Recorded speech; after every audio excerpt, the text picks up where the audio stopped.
en esta última sesión de trabajos. Ah, claro que sí. De hecho, si ustedes me permiten, ahora mismo compartimos los videos. Si ustedes están de acuerdo, podemos compartirlos por medio del chat de la llamada para que todos y todas tengan la oportunidad de revisarlo, desde luego. Ahora mismo los comparto. Aprovecho de una vez para compartirlos con todos ustedes.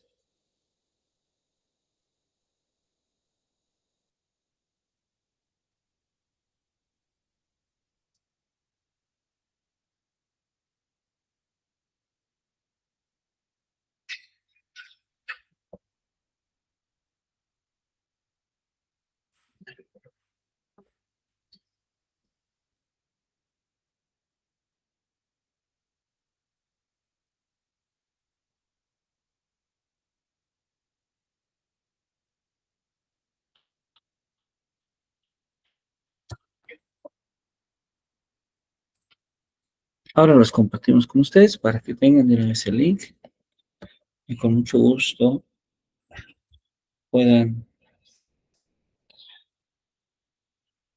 puedan ir revisando con mayor detalle.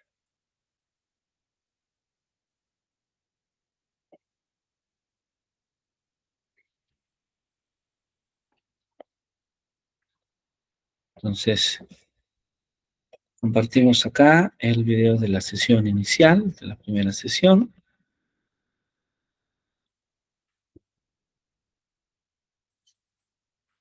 Y ahora compartimos también acá mismo el video de la segunda sesión.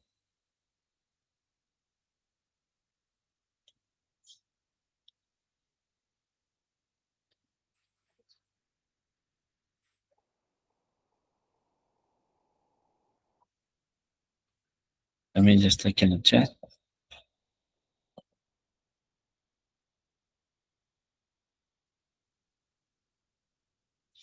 Muy bien, no se preocupe, maestra Lorena. Vamos a comenzar y vamos a ir revisando todos en conjunto.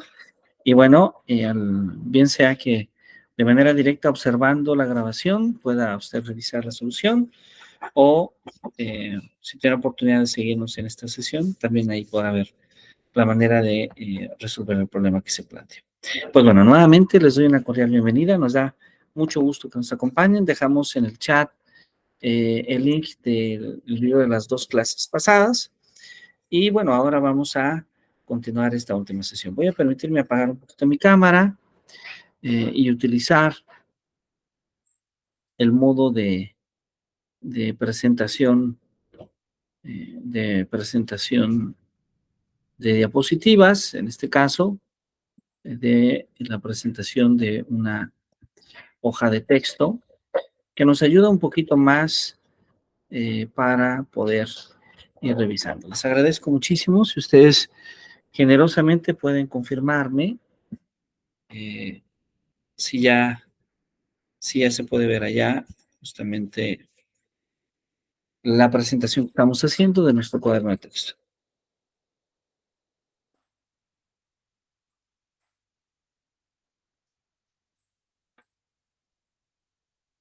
Sí, se ve. Ya se puede ver. Ok, muchísimas gracias. Bueno, pues les agradezco mucho nuevamente. Bueno, este pequeño ejercicio, considerando esta inferencia por simetría que nos permitimos revisar justamente la sesión pasada y también estuvimos revisando eh, en lo que consistía la conceptualización de la identidad, de la igualdad, eh, y comentábamos que todo este tipo de inferencias le llamábamos justamente inferencias por transducción o inferencias transductivas. Entonces, eh, nos quedó hacer una reflexión propia sobre este tipo de inferencia por simetría, ejercicio muy bonito, que nos decía como una primera premisa, un sistema de ecuaciones simultáneas es resoluble si, solo si, es independiente, consistente y completo, ¿sí? Entonces, bueno, esta primera premisa, donde podemos escribirla de alguna manera relacionando los términos, pero bueno, no, antes de tal vez decir la solución, me gustaría saber si alguien, maestro, no sé si usted tuvo oportunidad de reflexionar la conclusión.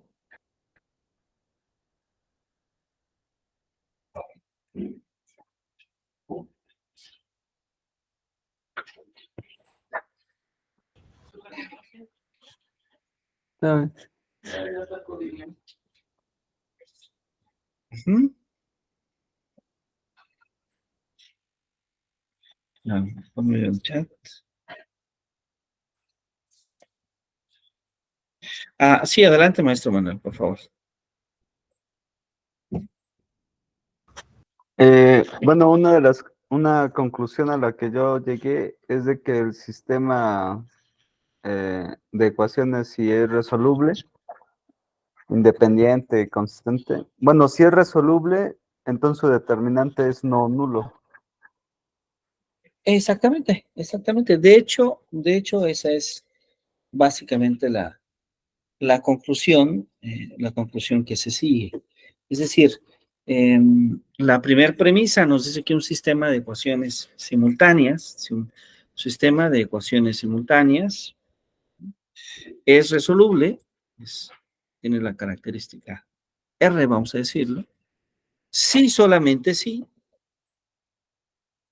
solamente sí, el sistema de ecuaciones simultáneas es independiente, es consistente y es completo.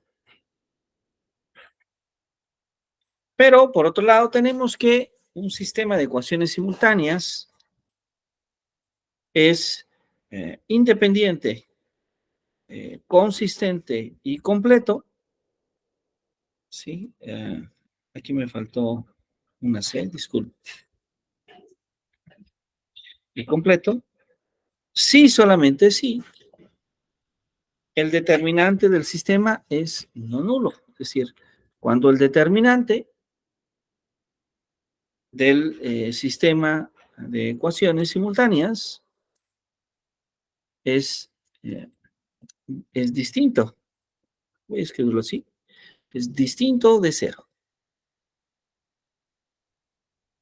Entonces, en efecto, podemos observar cómo entre la primera premisa y la segunda se conecta perfectamente la idea de que S es R, sí, solamente sí, SS es ICCO, pero SS es ICCO si solamente el determinante de SS es distinto de cero. En consecuencia, la conclusión es que SES es R si solamente si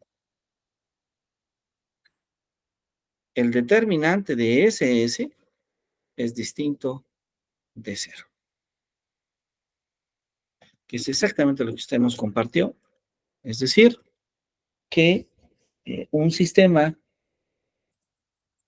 de ecuaciones simultáneas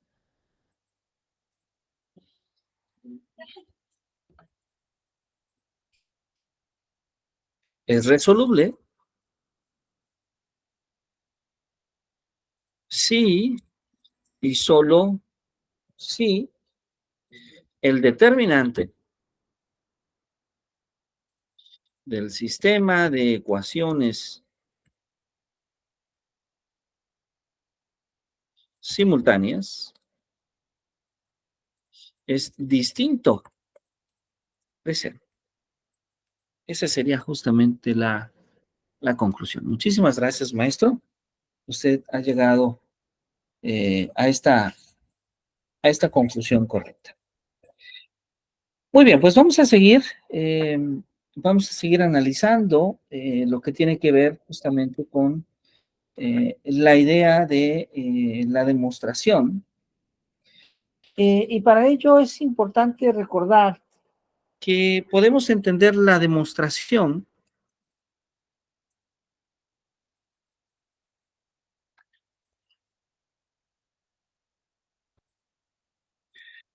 como un razonamiento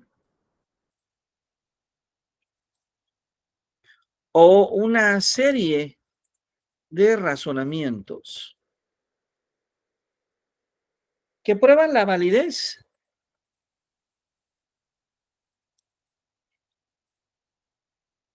de un nuevo conocimiento,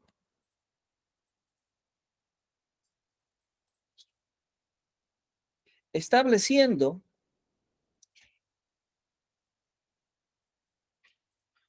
podemos decir, estableciendo eh, relaciones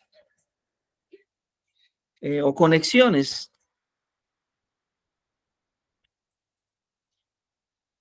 necesarias con otros conocimientos. Y bueno, podríamos decir que en cierta medida que cuando un conocimiento queda demostrado, cuando un conocimiento es demostrado, entonces es reconocido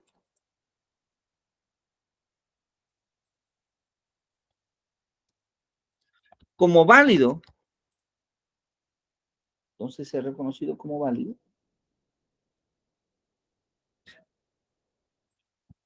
y es admitido en,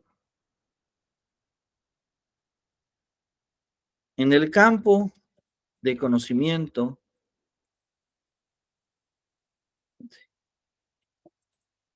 ¿Sí? Entonces, podemos observar cómo la demostración es un elemento muy importante para comunicar, para validar el conocimiento científico y muy especialmente eh, en el caso de las matemáticas. Podríamos decir también que la demostración es el enlace entre un conocimiento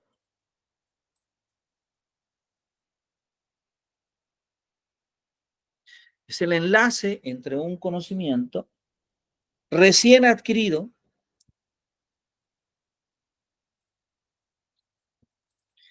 y el conjunto de conocimientos anteriores. La demostración establece esta conexión. Ahora, un sistema de conocimientos tiene cierta estructura, es decir, el conocimiento está estructurado.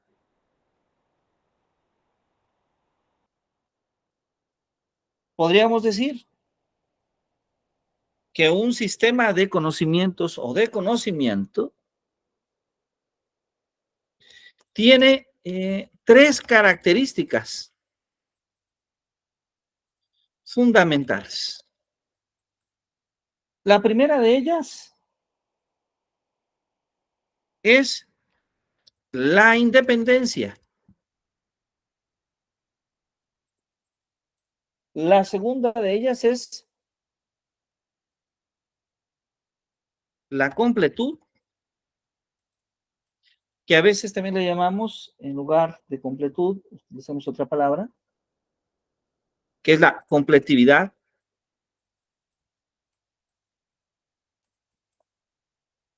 Y finalmente, la consistencia.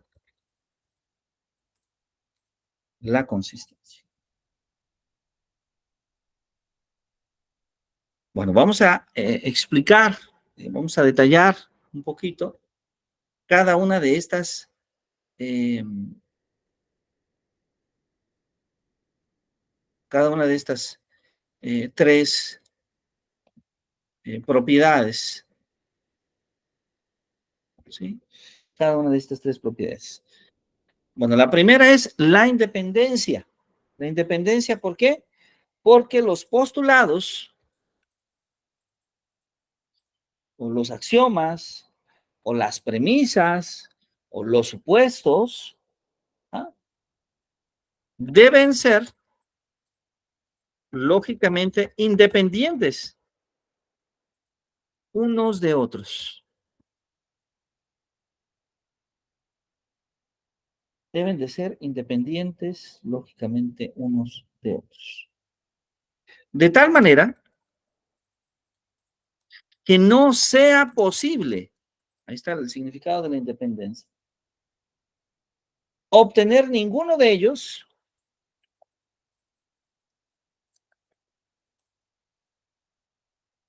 como conclusión,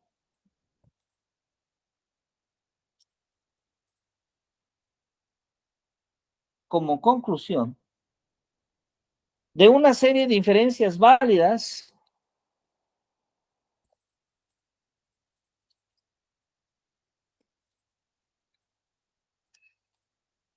de una serie de inferencias válidas a partir de algunos, de alguno o algunos de los otros postulados. Está muy bonito, ahí está. Ahora, esto es con respecto a la primera condición. Tal vez tendríamos que poner aquí la primera característica. ¿Sí? Vamos a poner, a numerarlas. La primera le vamos a llamar la característica 1, la independencia. Segundo, la completud o completividad. Y tercero, la consistencia. Bueno, entonces, ahí está lo que podemos decir con respecto a la independencia de los postulados. Pero también podemos hablar entonces de la completud, de esta segunda propiedad que es tan importante y que consiste en que el sistema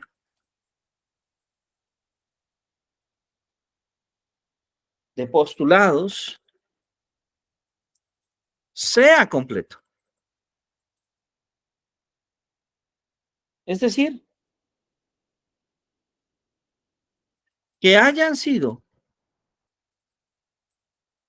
consideradas todas las relaciones fundamentales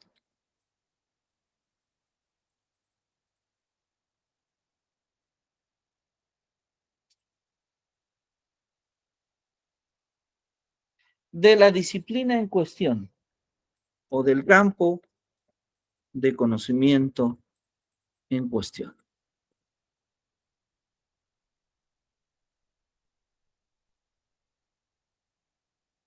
Esto vamos a entender porque sea completo.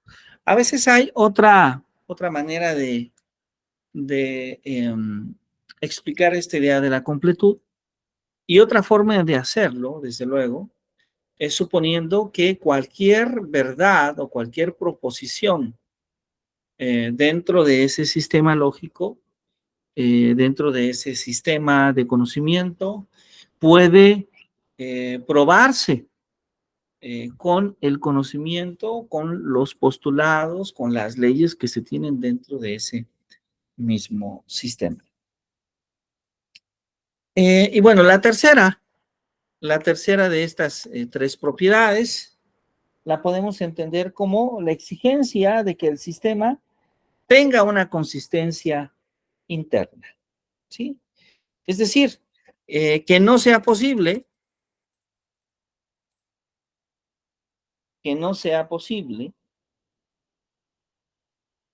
establecer por medio de inferencias válidas,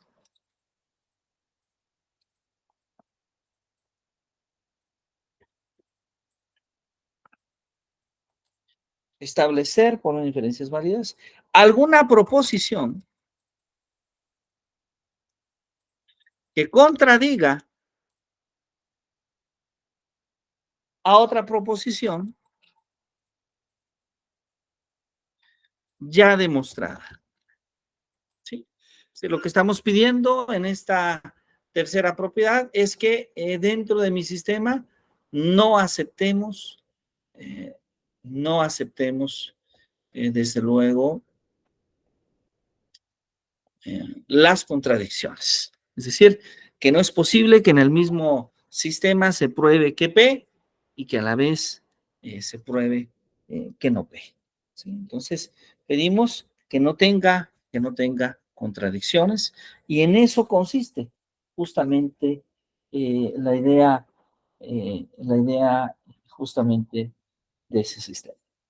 Y bueno, sobre esto, sobre las propiedades de este tipo de sistemas de conocimiento, hay mucho escrito en los trabajos de Kurt Gödel, quien recomiendo ampliamente revisar.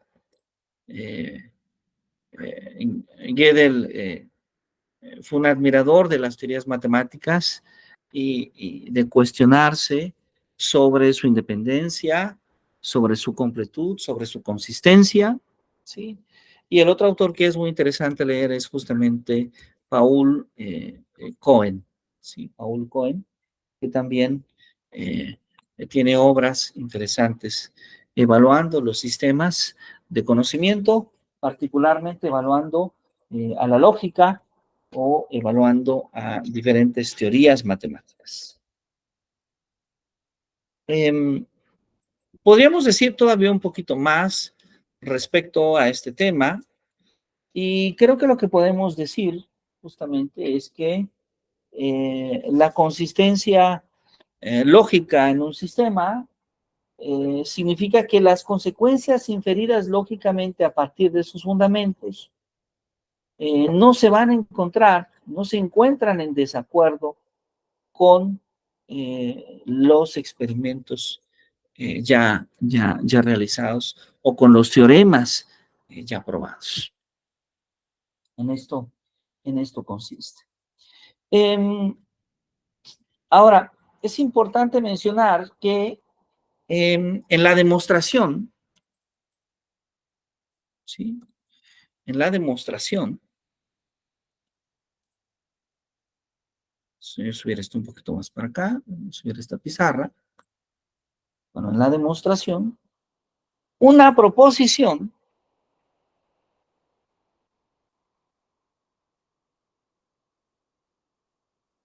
una proposición,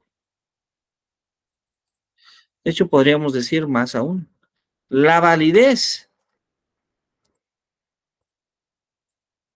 de una proposición se determina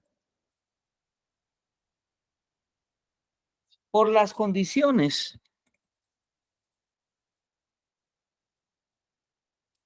que implican su cumplimiento y las relaciones que guarda con ellas. ¿Sí? De tal manera que eh, dichas relaciones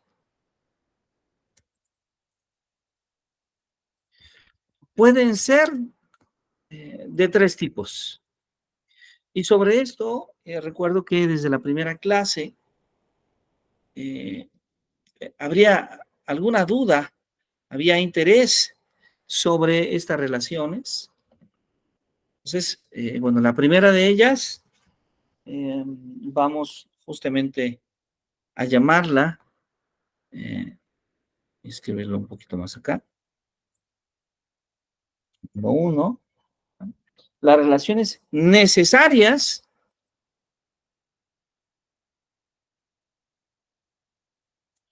pero no suficientes. El segundo tipo,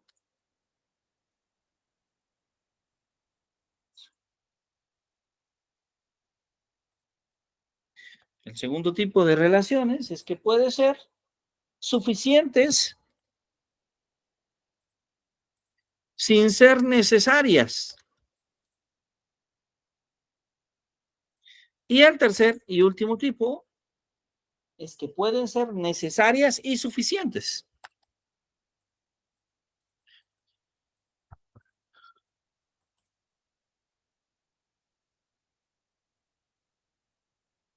Bien, Vamos a definirlo de la siguiente forma. Las condiciones necesarias son aquellas cuyo cumplimiento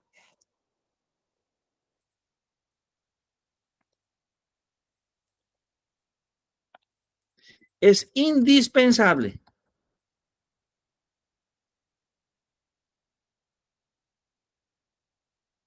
aun cuando no asegura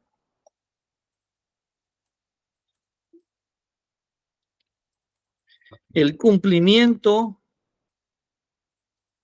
de la proposición. Aun cuando no se asegura el cumplimiento de la proposición. Entonces, ahí tenemos el concepto de estas condiciones necesarias.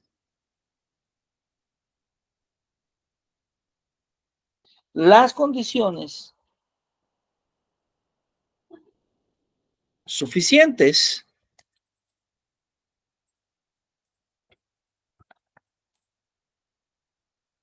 vamos a subir esto un poquito. Las condiciones suficientes son aquellas cuyo cumplimiento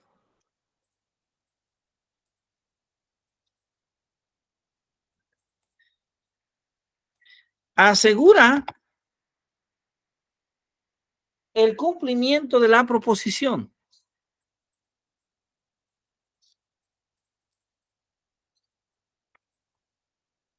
Asegura el cumplimiento de la proposición, pero sin ser indispensables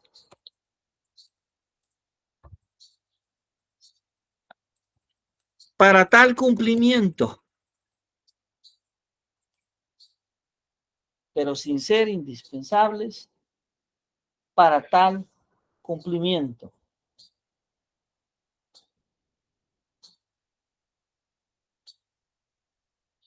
Y vamos a decir, Tomás, a reforzar esta idea conceptual, las condiciones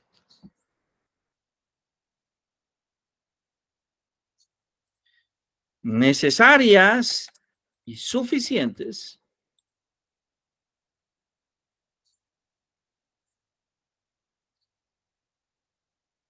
son aquellas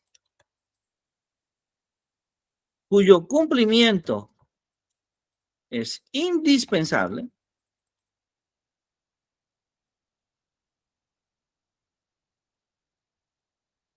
y a la vez se asegura el cumplimiento de la proposición.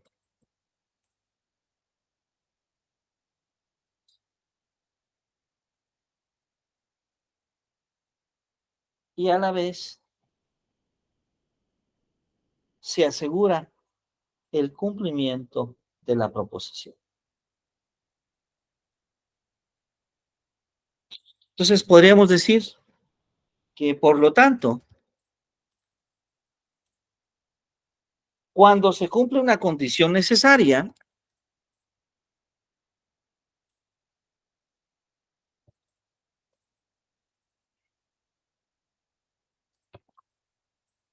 cuando se cumple una condición necesaria, la proposición resultante puede ser válida o no.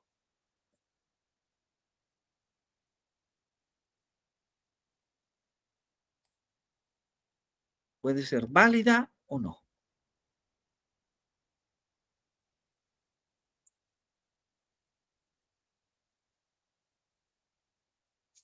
Mientras que,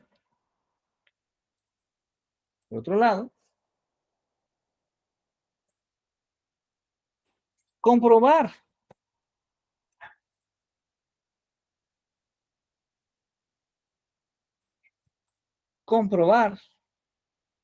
que no tiene cumplimiento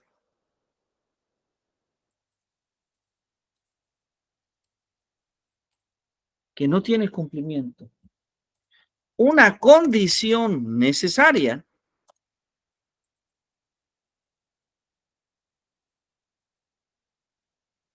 Mientras que comprobar que no tiene cumplimiento una condición necesaria es suficiente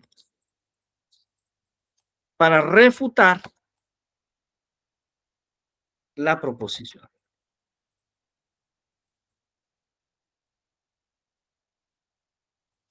Ahí está. Por otro lado,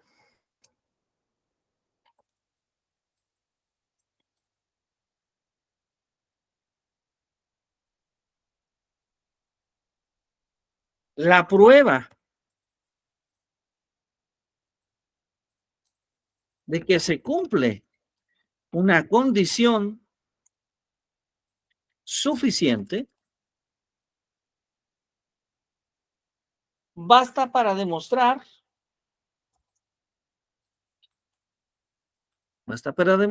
el cumplimiento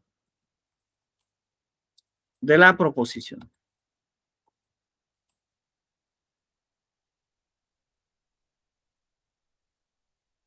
Basta para demostrar el cumplimiento de la proposición.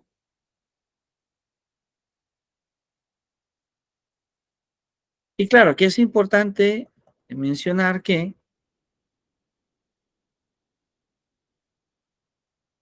el incumplimiento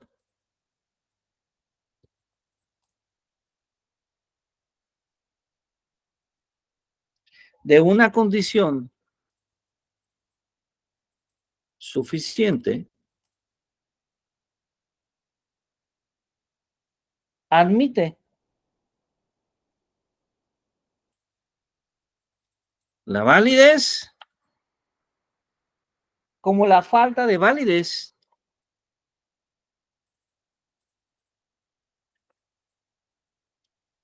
de la proposición. Ahí está. Admite la validez como la falta de validez de la proposición.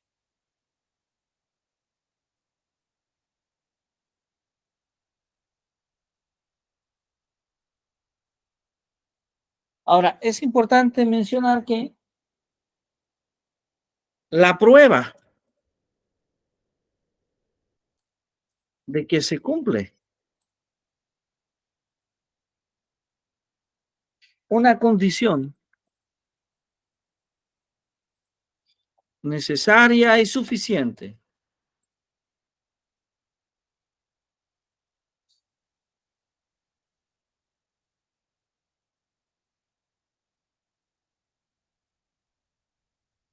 necesaria y suficiente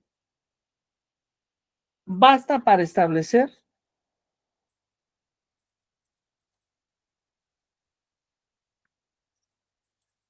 la prueba de la proposición. Mientras que, por otro lado, el incumplimiento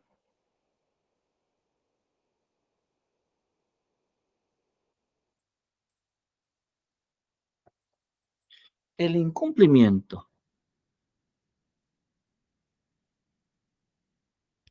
de una condición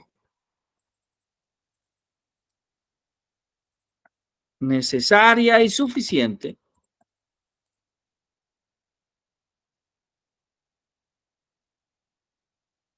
implica la falta de validez de la proposición.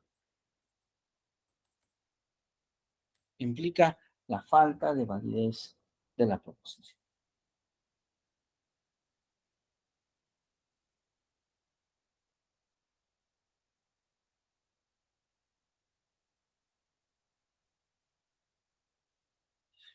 Podemos decir también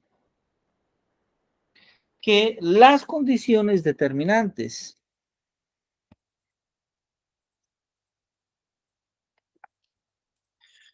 pueden estar vinculadas de diversas maneras.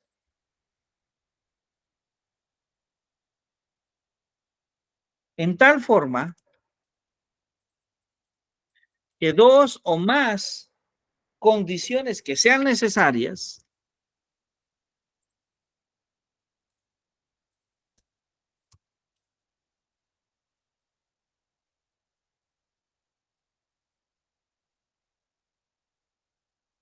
en tal forma que dos o más condiciones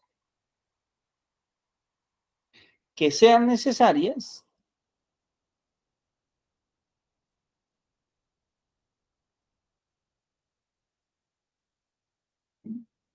si están juntas son necesarias, pero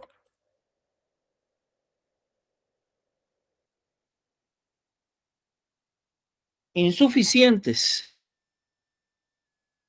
por separado.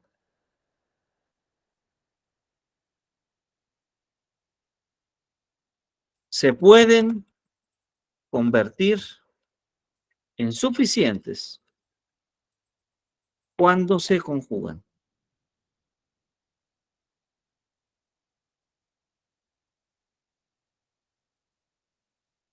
En suficientes cuando se conjugan. Y claro, también una condición que sea necesaria para el caso general puede ser suficiente para el caso particular. ¿Sí? También, de hecho, podríamos decir que una condición necesaria para un caso específico no puede ser necesaria para el caso en general, no siempre es necesariamente para el caso no general. Y lo mismo puede ocurrir que una condición suficiente para un caso particular no lo sea, no sea una condición suficiente para el caso general. Y claro, esto nosotros lo podemos expresar con algún ejemplo, un ejemplo número 3, donde podemos ver cómo, por ejemplo, la presencia de oxígeno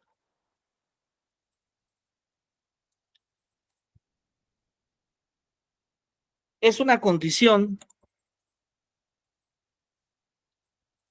necesaria, pero no suficiente,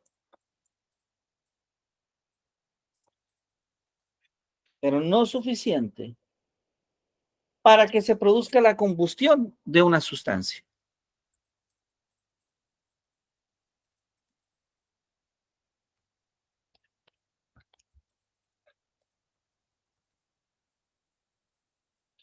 Necesaria, pero no suficiente, ya que no puede producir la combustión sin que haya oxígeno, ya que no se puede producir la combustión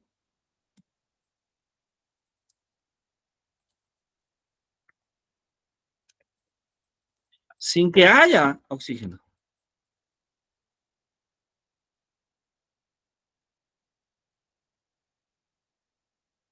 Pero también puede haber oxígeno sin que haya combustión. Ahí está justamente la otra parte. Puede haber oxígeno sin que haya combustión.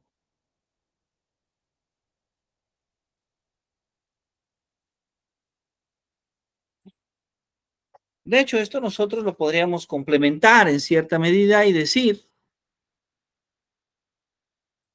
eh, que el hecho de que se eleve la temperatura de una sustancia, por lo menos hasta un punto crítico en cada caso, es también una condición necesaria para que se produzca la combustión, puesto que la combustión no se puede producir sin que la temperatura haya alcanzado un determinado punto crítico. Pero puede ocurrir que tal elevación de temperatura se produzca sin la combustión. Entonces, como podemos ver, hay una conjugación de situaciones. Cuando estas dos condiciones necesarias, cuando estas dos condiciones necesarias eh, se presentan, pero son insuficientes, se conjugan y se convierten en suficientes, de tal manera que su cumplimiento produce un ineludible, la combustión de la sustancia. Y en el caso en el que no se cumplan simultáneamente ambas condiciones, en ese caso la combustión no se produce.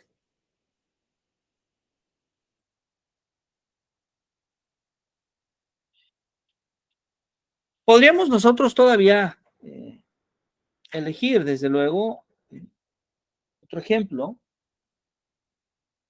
Por ejemplo, cuando tenemos una condición necesaria,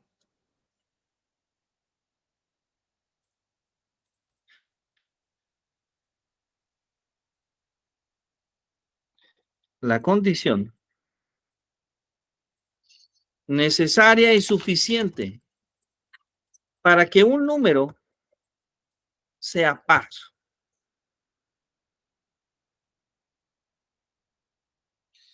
es que sea divisible por 2. Esa es la condición necesaria y suficiente. Es decir, basta con que un número sea divisible entre 2 para que sea par. Y a la vez, cuando un número no es divisible entre 2, eso basta para que no sea par. ¿Sí?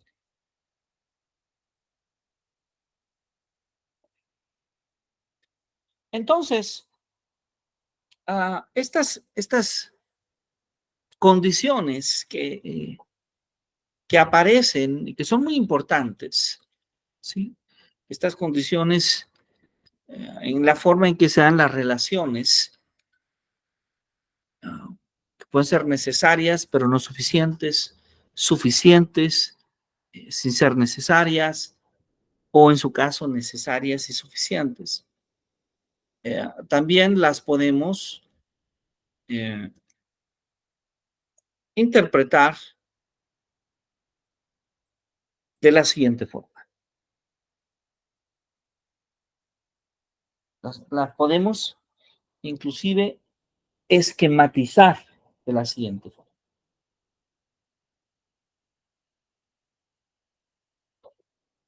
¿Cierto? La determinación de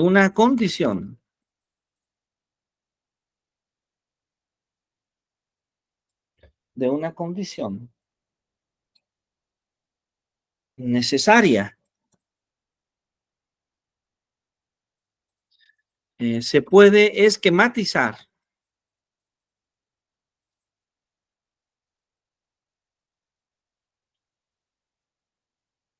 mediante un juicio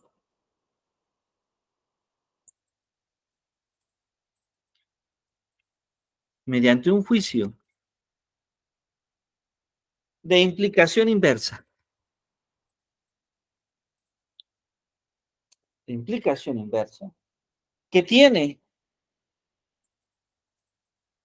la fórmula proposicional.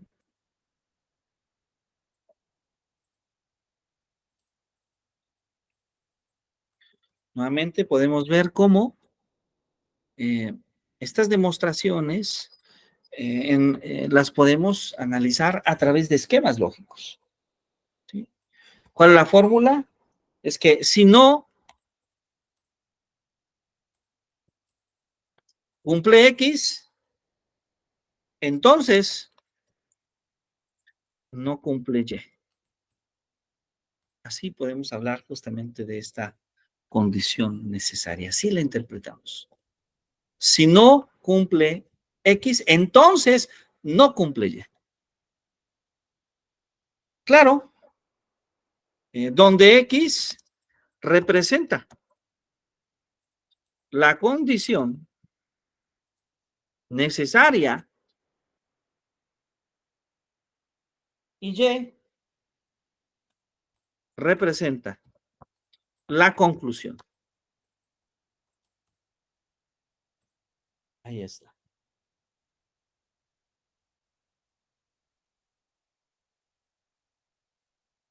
Entonces, podríamos decir que cuando no se cumple una condición necesaria,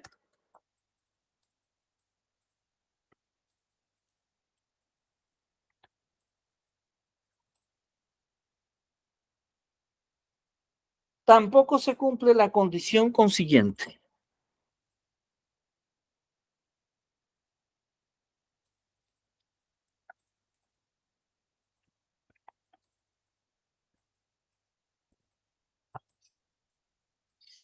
Tampoco se cumple la condición consiguiente. Entonces, podemos advertir, me gusta esta frase, podemos advertir que basta comprobar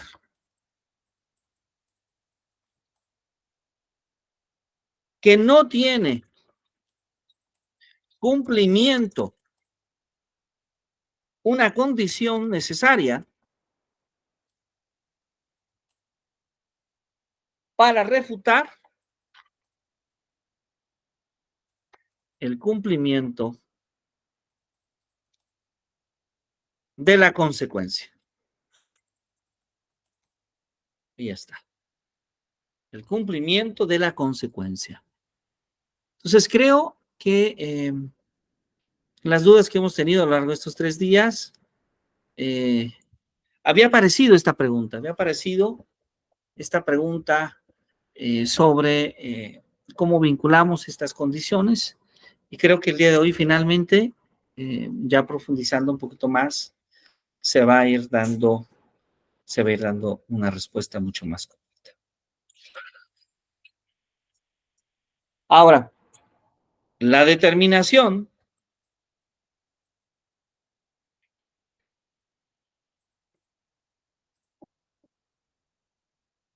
vamos a bajar aquí un poquito, de una condición suficiente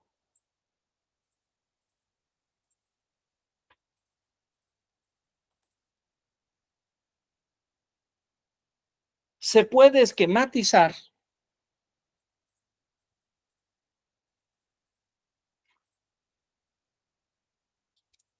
mediante la fórmula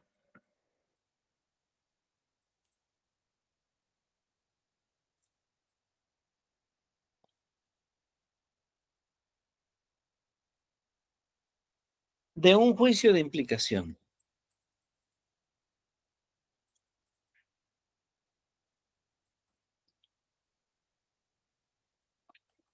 ¿Qué dice ahora? Pues ahora dice esencialmente que si se cumple X, entonces se cumple Y. Ahí está. Y claro, naturalmente, cuando se cumple una condición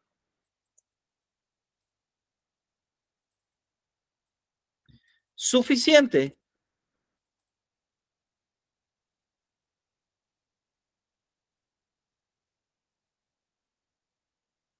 cuando se cumple una condición suficiente,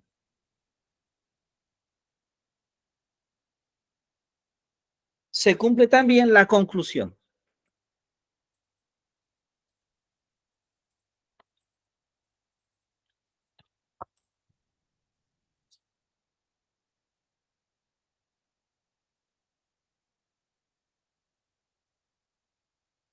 Ahora, como podemos observar,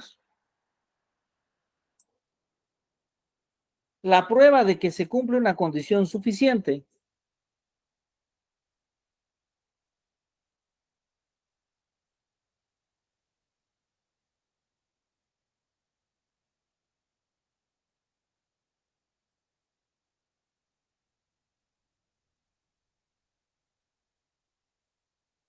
la prueba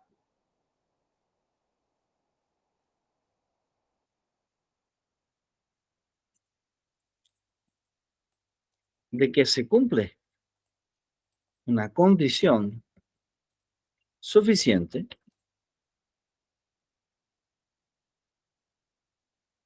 Basta para demostrar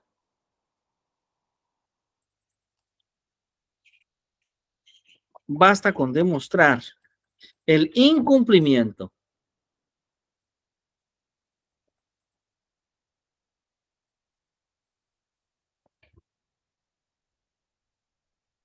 basta con demostrar el incumplimiento de la consecuencia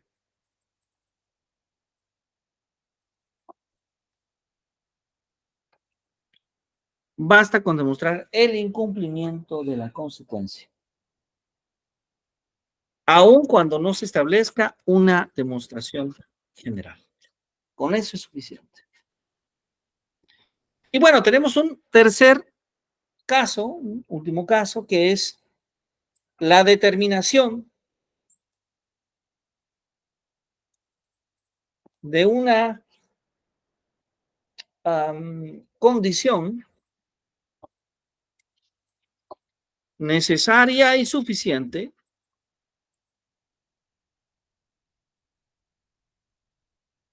se puede representar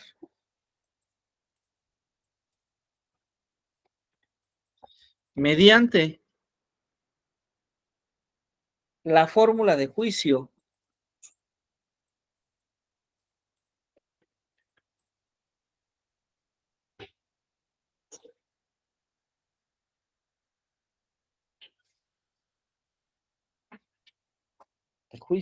de reciprocidad.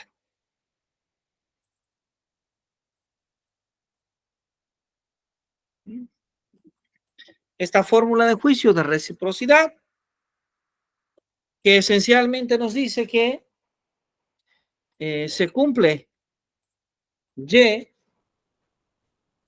cuando y solo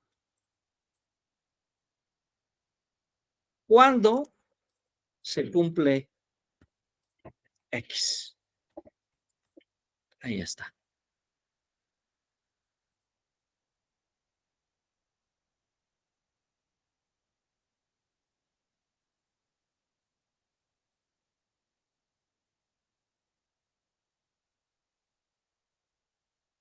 Ahí tenemos entonces eh, las tres maneras comunes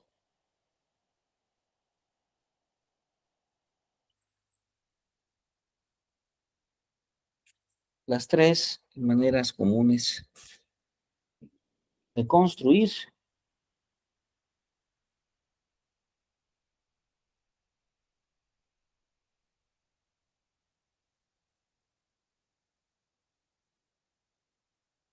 de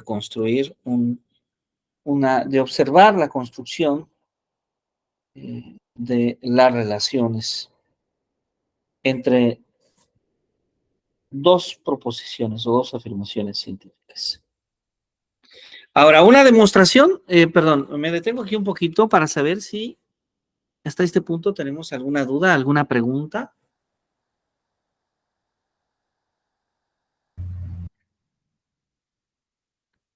¿Vamos bien hasta aquí?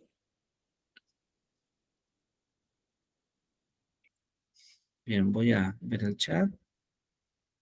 Adelante, maestro Manuel, adelante, por favor, si es tan amable. Para profundizar más en estos conceptos, las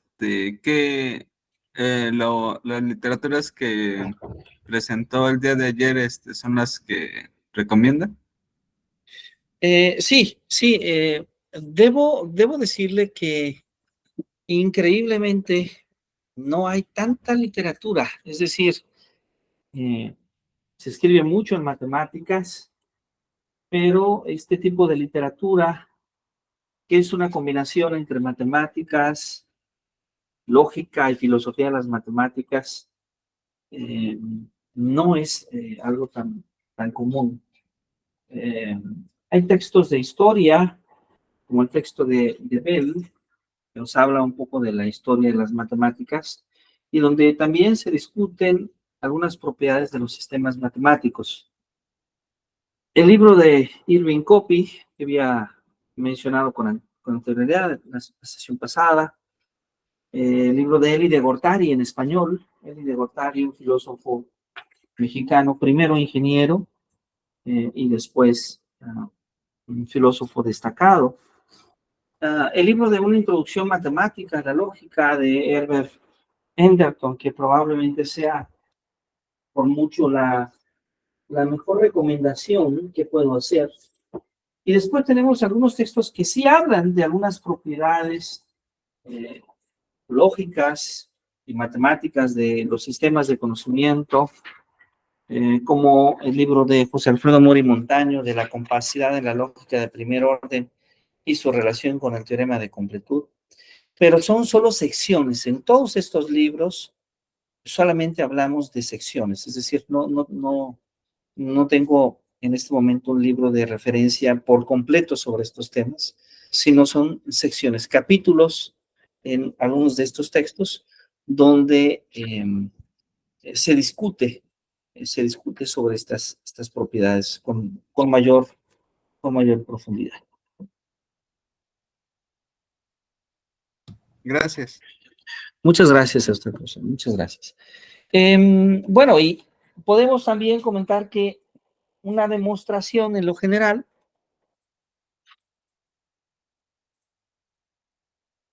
aquí nuevamente hay muchísimas variantes porque podemos encontrarnos diversos tipos de demostración. Estamos pensando tal vez en una idea de la demostración más ordinaria, porque si pensamos en diversos tipos de demostración, esto que ahora comentaré podría ser aún mucho más complejo, pero podríamos decir que una demostración consta de al menos eh, tres partes. ¿Sí? Una primera parte, la primera parte que es el conocimiento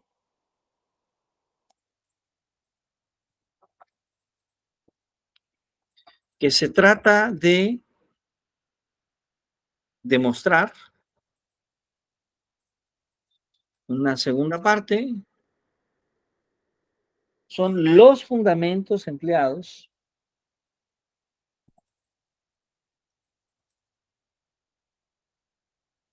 como base,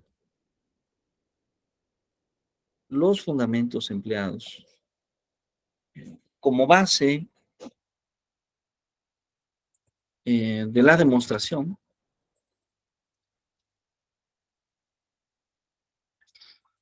Y tercero, el procedimiento usado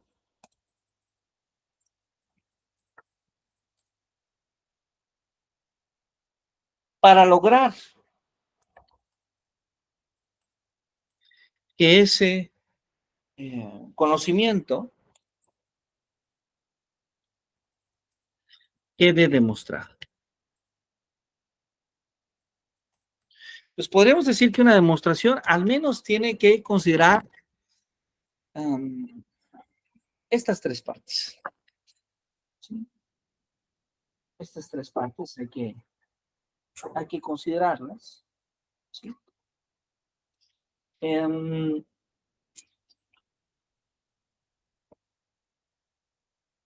Y podríamos pensar en que una demostración en lo general posee estos tres elementos. Desde luego, insisto, algunas demostraciones eh, con mucha mayor profundidad posiblemente posean más características adicionales. Pero podríamos mencionar que en lo general nosotros esperamos que al menos esto, esto se cumpla. Estas tres propiedades, estos tres elementos, perdón, los posee una demostración. Es decir, el conocimiento que queremos demostrar, eh, por un lado. Por otro lado,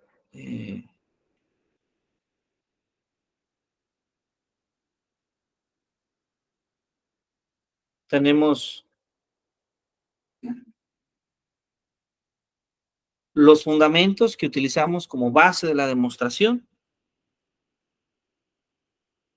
y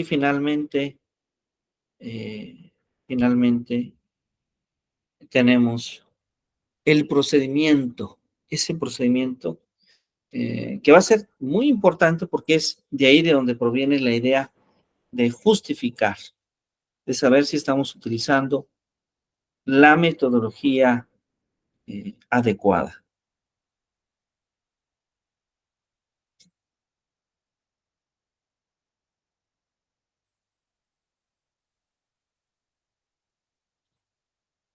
Muy bien, entonces, comentábamos la sesión pasada que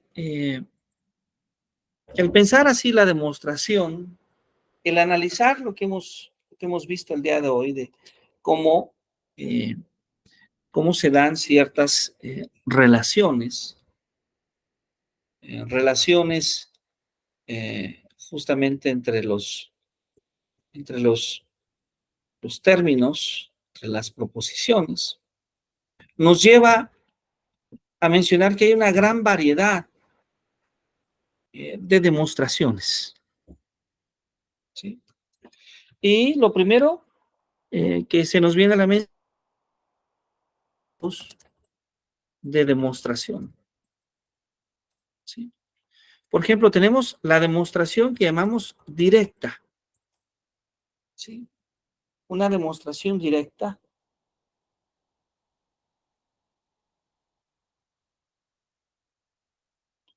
Y esta demostración directa, que es sumamente eh, requerida, que es sumamente buscada en gran parte del conocimiento matemático,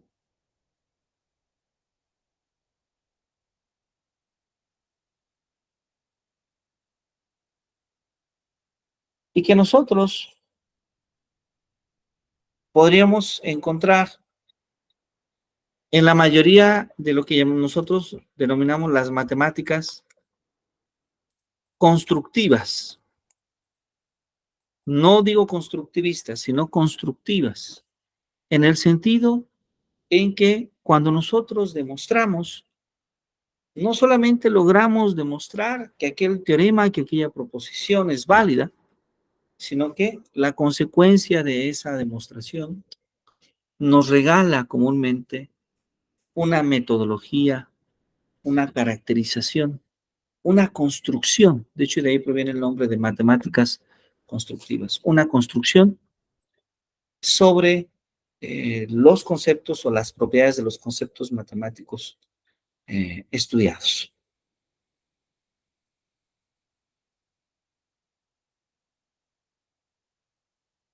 El ideal, entonces, en la demostración matemática, se puede dar justamente por eh, la demostración directa. Sin embargo, esta demostración directa, que es la demostración eh, a veces deseable, no siempre se presenta, ¿sí? No siempre se presenta como nosotros esperamos y no siempre es posible construir uh, a la hora de demostrar. Esto nos hace pensar que tenemos que recurrir a otros métodos que llamamos los métodos de demostración indirecta. ¿Sí? Esta demostración indirecta, donde no siempre la respuesta de una demostración es que nos dé una nueva propiedad, una nueva caracterización o una nueva metodología a la hora de enfrentar un problema matemático, sino que simplemente logramos probar la validez de cierta proposición o teorema matemático. Y aquí nosotros podemos encontrar demostraciones eh, que nosotros llamamos recursión. Podemos encontrar demostraciones por eliminación. Podemos encontrar demostraciones por recursión, por eliminación, por integración. Podemos encontrar demostraciones por inducción matemática.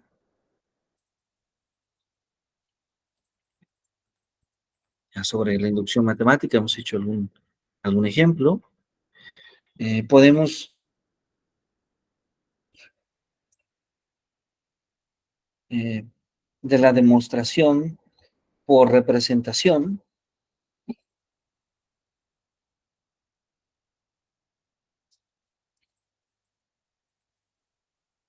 ¿sí? Demostraciones por reducción al absurdo,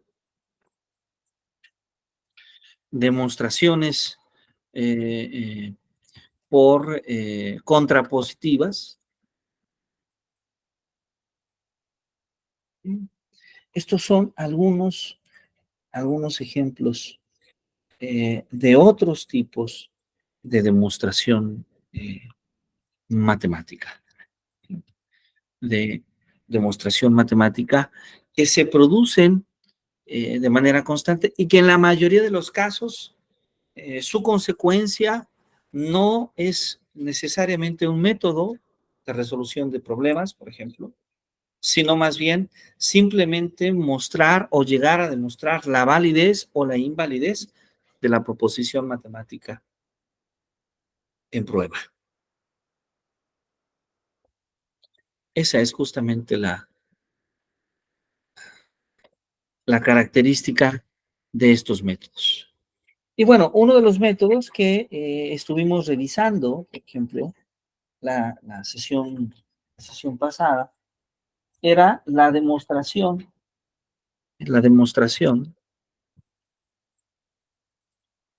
por reducción al absurdo. Esta demostración por reducción al absurdo, inclusive hicimos algún ejercicio. Entonces, eh, podríamos no repetir el ejercicio, sino más bien indagar un poquito el significado de este tipo de demostración, porque justamente en este tipo de demostración, por reducción al absurdo, podemos hacer referencia inclusive al propio concepto de lo absurdo, ¿sí? Lo absurdo como aquello que viola las leyes de la lógica.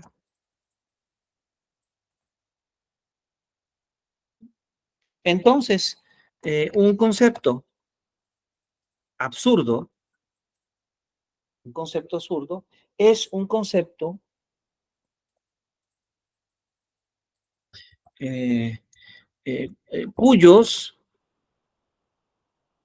elementos son incompatibles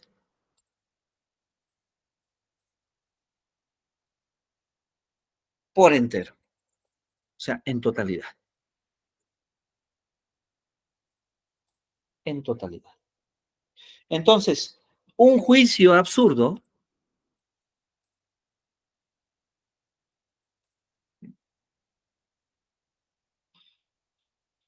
es un juicio que contiene o implica una inconsistencia, una inconsistencia.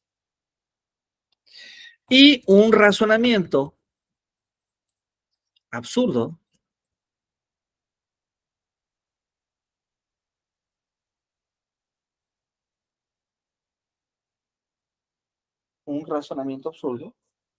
es un razonamiento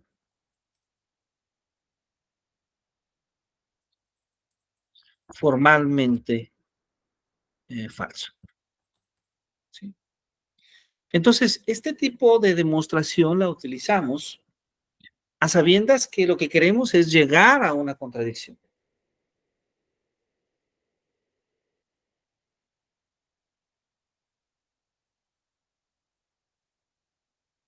Es decir, este tipo de demostración la usamos cuando incluimos una hipótesis contradictoria y suponemos que esta hipótesis es válida. Entonces, una vez que hemos demostrado que esa hipótesis resulta falsa, eh, se concluye justamente la validez de la tesis. ¿Sí? En la primera sesión de nuestro taller demostramos, ¿sí? Tomamos un ejemplo de este tipo de demostración. Solo lo voy a enumerar, si me permiten. Fue el ejemplo, vamos a llamarle ahora el ejemplo número 5,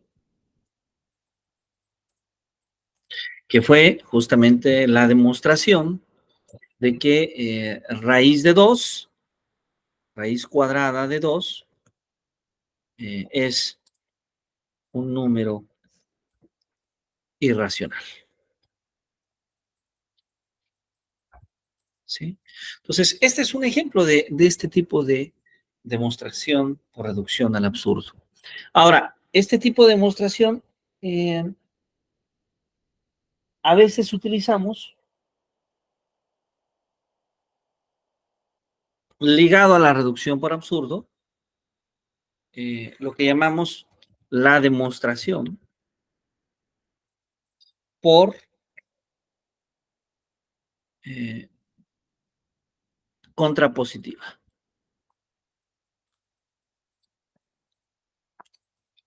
Y esta demostración por contrapositiva la podemos explorar de esta forma. Podemos decir, mira, vamos a pensar en que si tenemos una proposición P, entonces Q,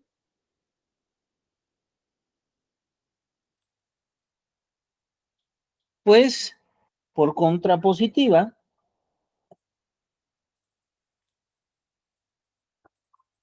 nos dice justamente que si no P, si no P,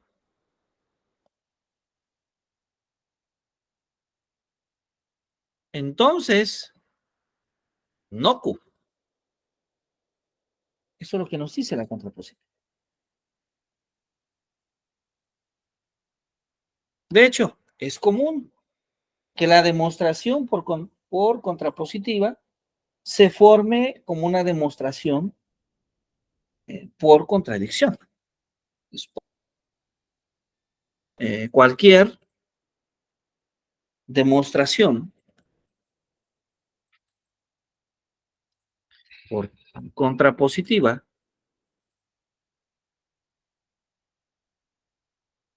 puede formarse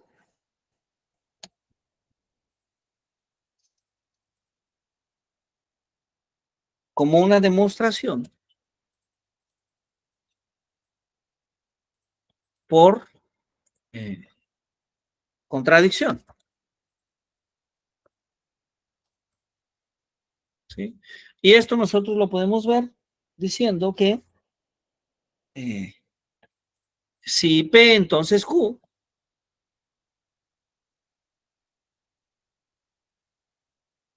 si P entonces Q, recordemos,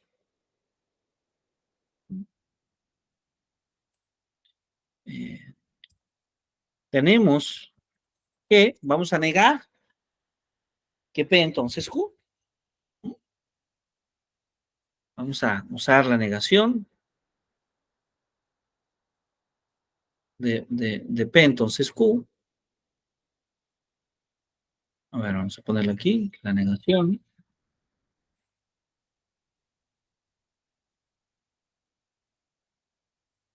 de P, entonces Q. Y voy a utilizar el símbolo de identidad de la lógica. Aquí es muy importante recordar que este símbolo lo que significa es que dos proposiciones son equivalentes si los valores de verdad de ambas proposiciones son iguales. Sí, esto significa estos tres símbolos. Este símbolo, perdón, de equivalencia o de identidad lógica. Entonces, lo que vamos a hacer es construir la negación de P, entonces Q. Pero para construir la negación de P, entonces Q, tenemos que recordar que esto es lo mismo que la negación de P, entonces Q, por la identidad, es decir, P, entonces Q es equivalente a la negación de P o Q. A la negación de P o Q. Ahí está. ¿Y esto es equivalente a quién?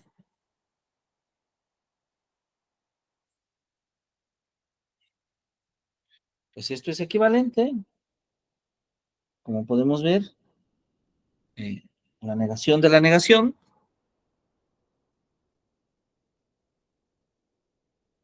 de P,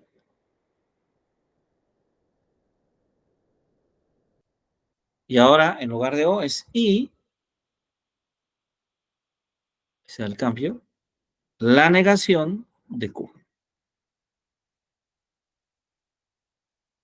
Después aplicamos justamente la identidad de Morgan para la doble negación y tenemos que esto es equivalente finalmente a la negación de P, que es P, y la negación de Q.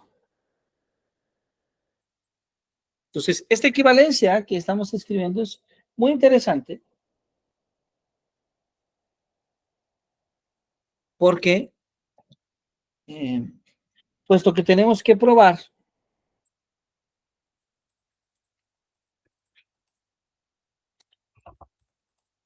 que justamente la negación de Q, entonces P,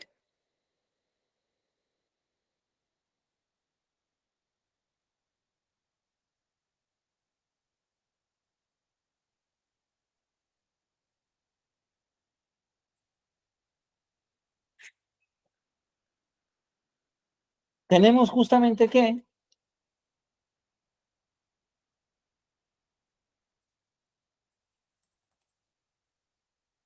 P y la negación de Q,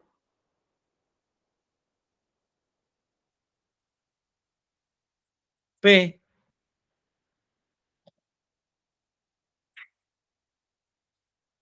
y la negación de Q implican, vamos a ponerlo en paréntesis, a P y la negación de P.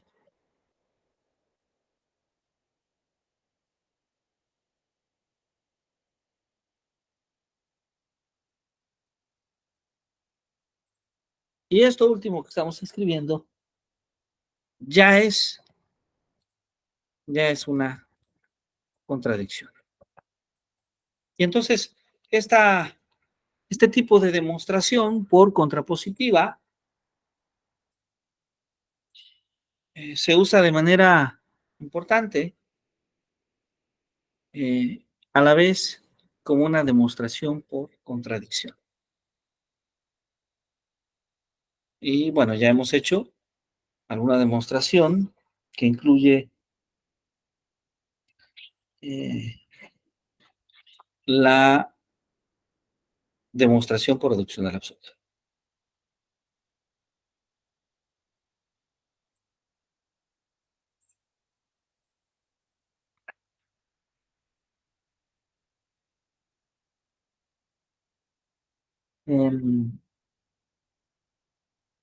Podemos pensar inclusive en otro ejemplo más, en este análisis muy breve de tipos de demostración, en la demostración, por ejemplo, por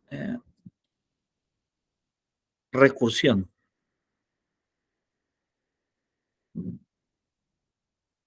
Esta demostración por recursión. Esta demostración por recursión que tiene como una de sus principales características su uso de probar un teorema, por ejemplo, estableciendo primero el cumplimiento de varios casos particulares y después admitiendo que se cumple para un caso general.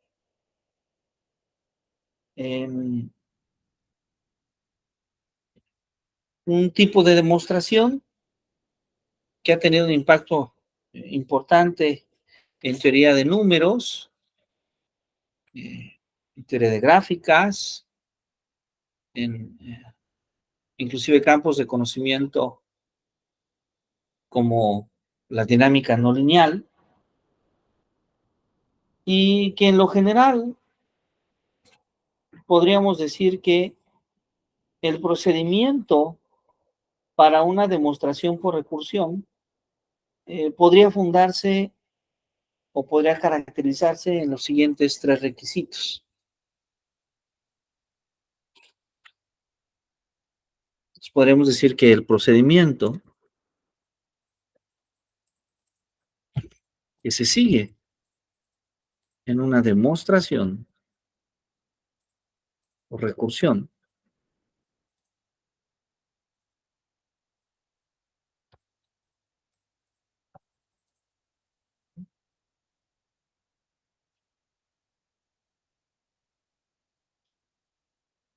se encuentra fundado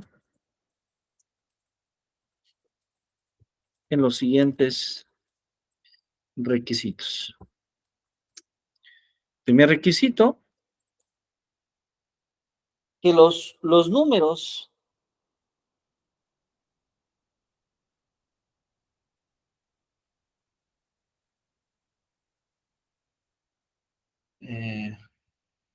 los objetos de conocimiento, que la mayoría de las veces son números, pero podrían ser funciones, eh, deben justamente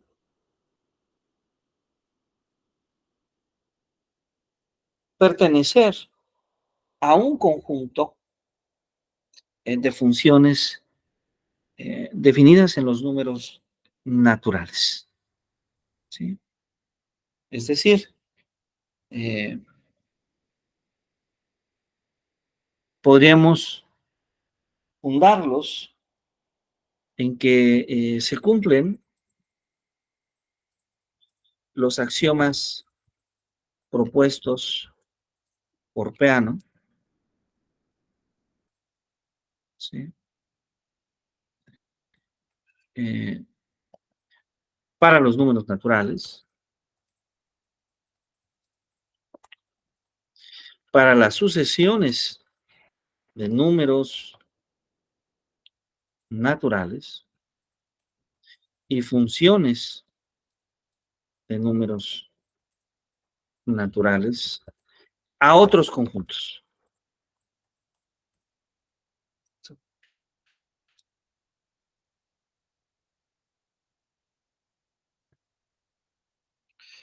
La condición, una consecuencia casi del primer punto es que eh, si n, si un número n que también podría ser un objeto, a veces utilizamos más el término número, pero también podrían ser, insisto, otro tipo de objetos, como funciones, como sucesiones, etcétera. Entonces, si un número n o si un objeto n pertenece al conjunto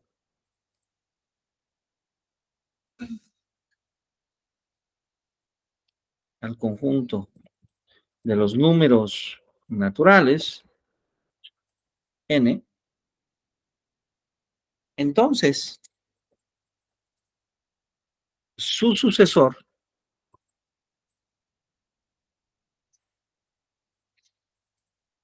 S de n, definido como n más 1, también pertenece a n.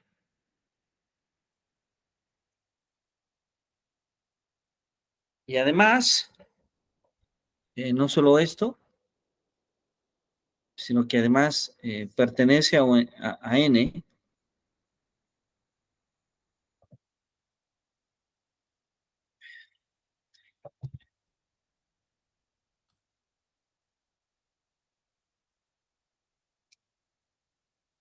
y es único.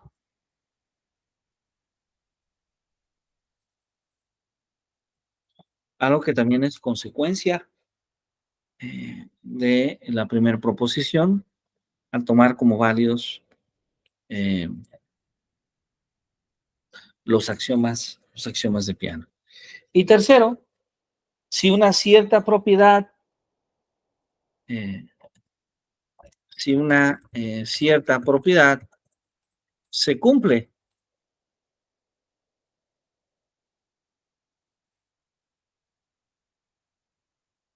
para n en n, entonces también se cumple para su sucesor.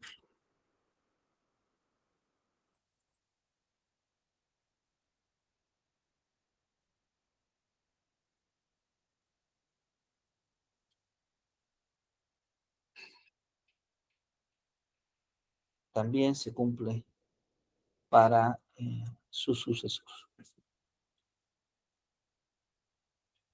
Y claro, esta propiedad tan interesante eh,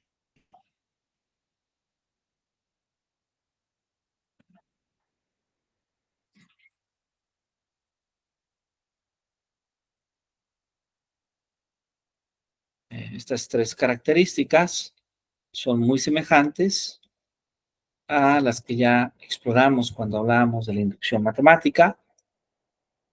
Eh,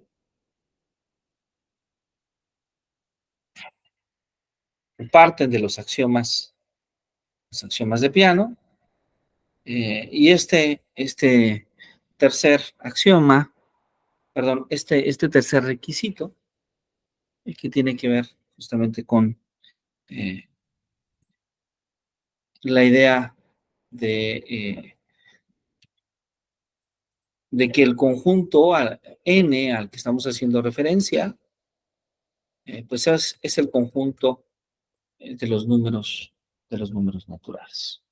Entonces, podríamos pensar eh, en una demostración mmm, básica que aparece en la mayoría de los libros de texto de matemáticas, eh, como el hecho de decir que este podría ser nuestro ejemplo 6.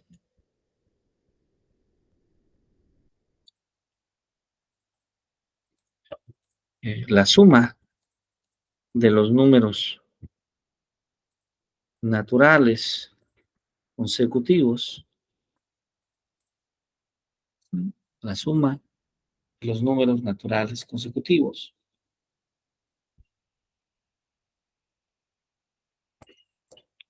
es justamente un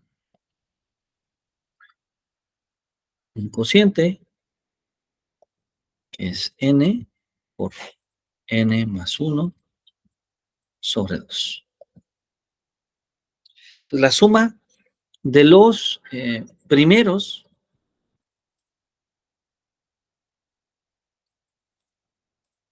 n es justamente n por n más 1 sobre 2. ¿Sí? Esta, esta suma, que la debemos justamente a un trabajo eh, de Carl Friedrich Gauss, ¿sí? Y que podríamos pensar un poco en cómo Gauss lo reflexiona por su propia cuenta en una época casi de su infancia, donde Karls, Friedrich Gauss, ¿sí? Nos dice que si observamos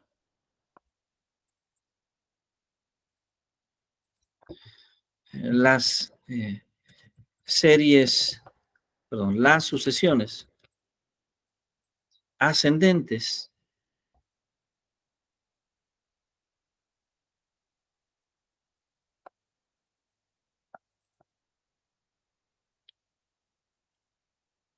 y descendentes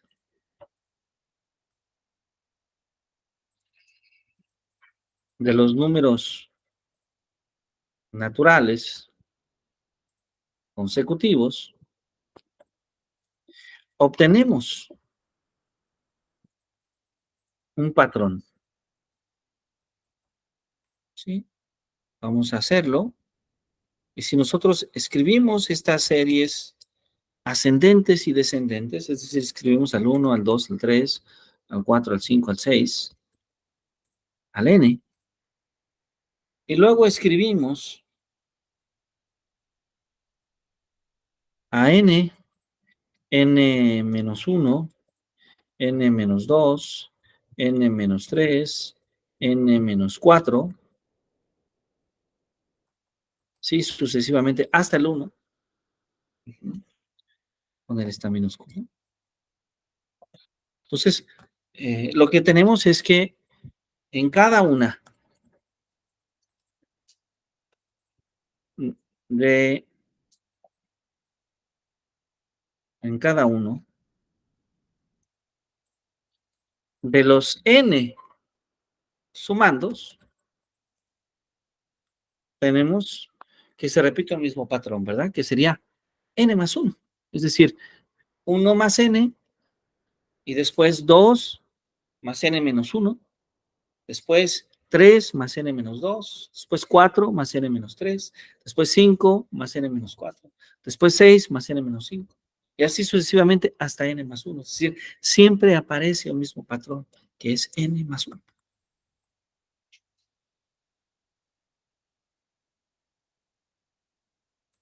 Ese es el patrón que descubrió Gauss. Y entonces Gauss nos dice, ah, mira, entonces la suma a la que estamos haciendo referencia, es decir, la suma de 1 más 2 más 3 más 4, sucesivamente hasta n,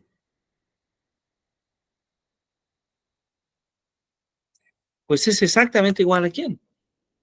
Al cociente que tiene n, porque son n sumas, por el patrón en cada una de las sumas, que es n más 1, pero hemos sumado dos veces, entonces, entre dos.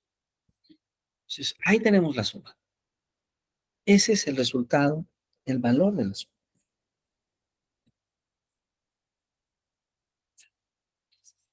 Bueno, entonces lo que estamos diciendo es que tenemos una manera de encontrar, de calcular, que la suma de los primeros n números naturales consecutivos es n por n más 1 sobre 2. Sin embargo, esto probablemente en muchos lugares no se ha aceptado como una prueba, ¿sí?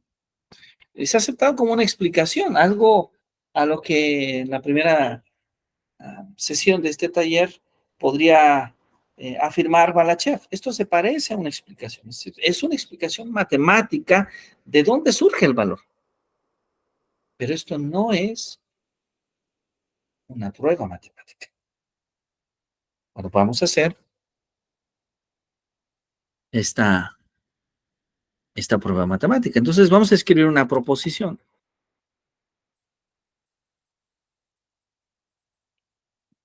Y nuestra proposición es justamente la suma. Esta expresión. 1 más 2 más 3 hasta n es justamente n por n más 1 sobre 2. Claro, estamos asumiendo la idea básica de que n es pues un número natural. Ahí está, n es un número natural. Y entonces vamos a hacer la prueba. ¿sí? Esta prueba que va a ser por inducción sobre n, por inducción sobre n. Y de hecho, es una prueba también por recursión, porque aparece un patrón. Pero hay otras pruebas por recursión. Bueno, lo que nos dice entonces es, vamos a suponer algunos casos.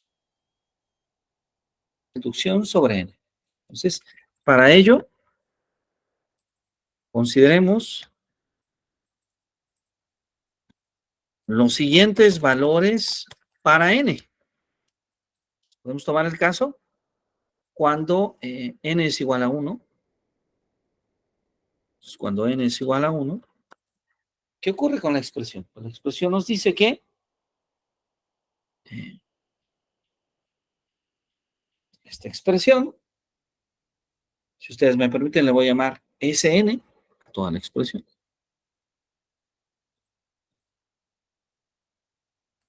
Ya está, Sn. Y entonces, bueno, ya usamos la Sn para hablar de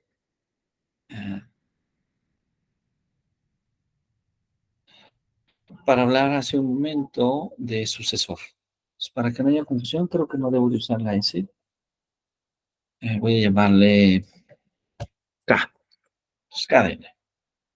Entonces, bueno, ¿qué ocurre? Cuando N es 1, K de 1, ¿qué nos dice? Pues K de 1 es igual a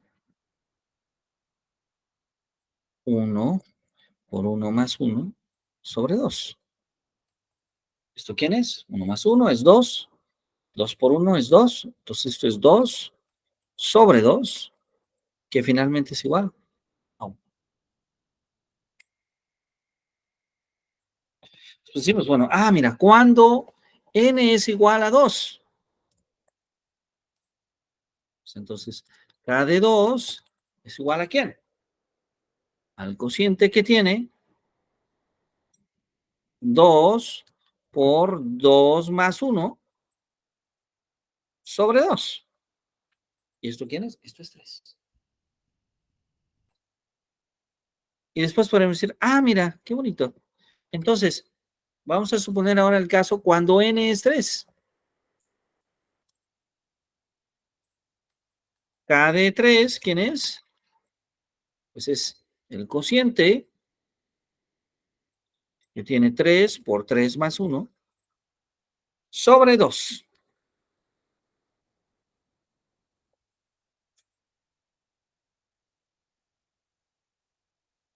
¿Esto quién es? Esto es 3 más 1 es 4, 4 por 3, 12, entre 2 es igual a 6.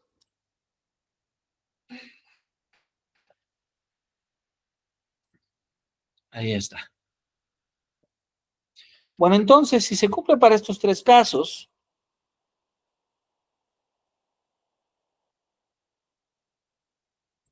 consideremos que la fórmula, consideremos que K de n se cumple para cualquier número natural n.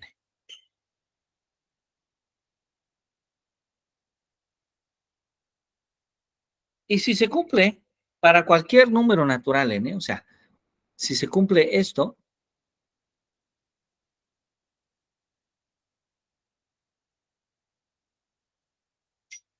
podemos entonces decir que se puede cumplir para el siguiente. Entonces, vamos a suponer,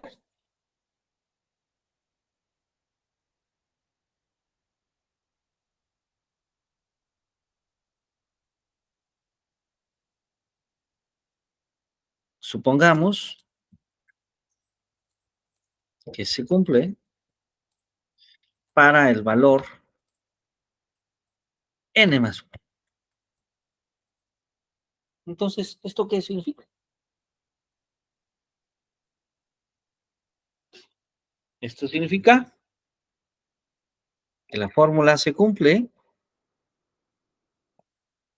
no solo para n, sino también para n más 1. Entonces vamos a agregar del lado izquierdo un término que es más n más 1 y del lado derecho otro término que es más n más 1.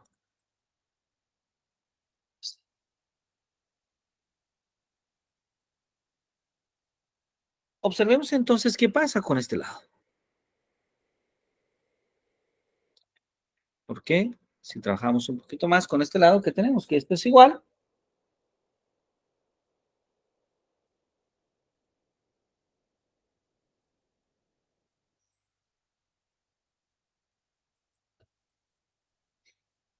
Vamos a suponer que ponemos un 1 bajo n más 1 y entonces tenemos algo así como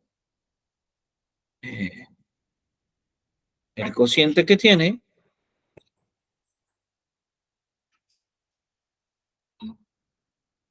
n por n más 1 más 2 veces n más 1 sobre 2. 2 por 1, 2.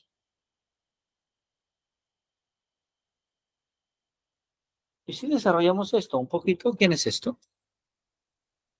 N por n más 1, esto es el cociente que tiene n por n más 1, que es n cuadrada,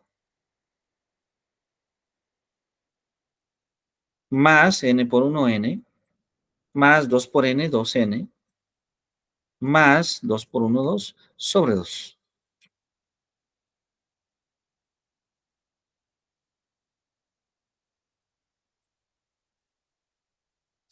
Y esto es exactamente igual a ¿quién? A tener n cuadrada más n más 2n, 3n, más 2 sobre 2. Que finalmente este término lo podemos factorizar. Lo podemos factorizar en la parte superior. Y la factorización de este término es ¿quién es? Pues es n más 2. De hecho, vamos a poner así, n más 1, n más 2 sobre 2.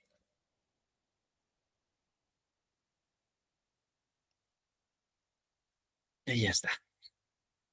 ¿Qué es lo que probamos? Pues que si nosotros agregamos un término adicional,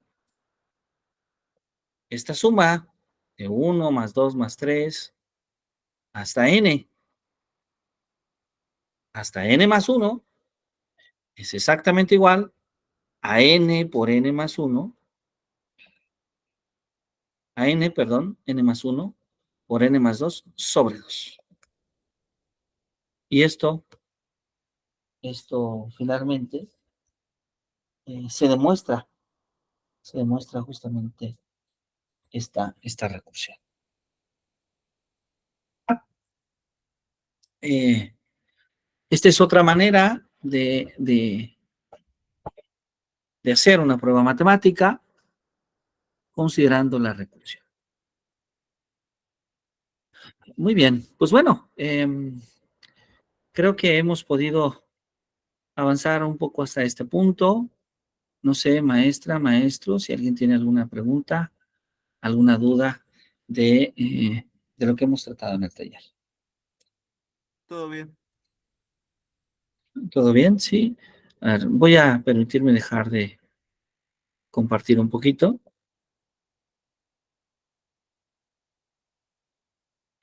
¿Alguna pregunta? Bueno, sé que seguramente hay varias preguntas porque el tiempo finalmente ha sido breve y a veces no logramos ver todos los conceptos con los que quisiéramos